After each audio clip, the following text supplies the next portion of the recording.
rencontre vous est présentée par l'espace culturel Leclerc des Sables d'Olonne.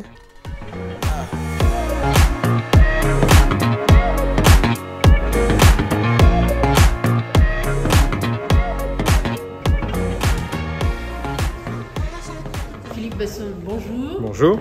Votre dernier livre se passe dans un train, un huis clos. Pourquoi un train ?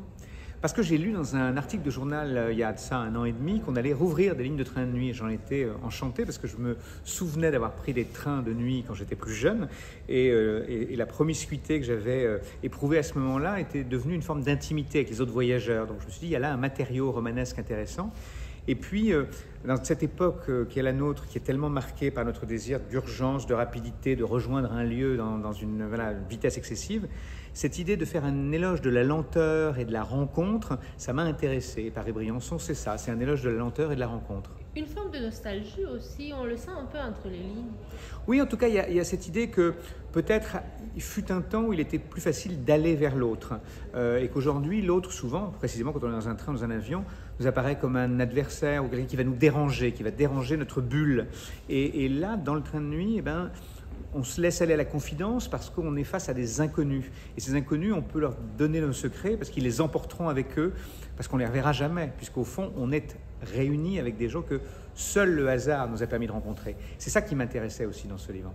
Et puis dans celui-ci, par rapport à vos précédents, je ne rappelle plus à nos téléspectateurs, plus d'une vingtaine depuis 2000 ans, mais je crois le premier où vous mettez du suspense. C'est une histoire qui est construite un peu différemment.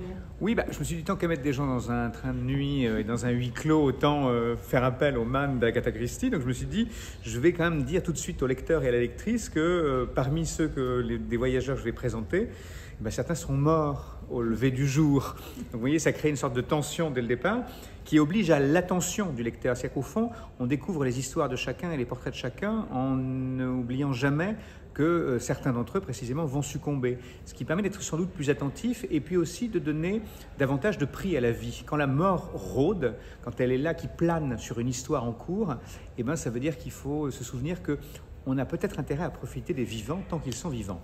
Et enfin, la dernière question, presque. Pourquoi écrivez-vous ?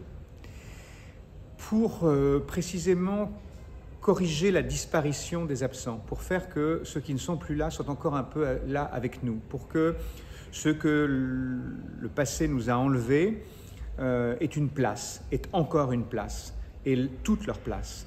Et c'est ma façon de corriger cette forme d'injustice. Merci beaucoup. À bientôt. Merci. Le prochain déjà en cours ?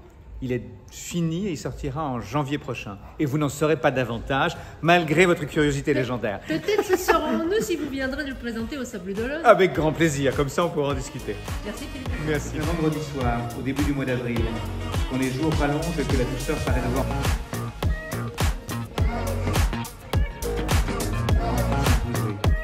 Le long du boulevard, on aborde à la scène les arbres roses autour d'eux, les flocons de vol.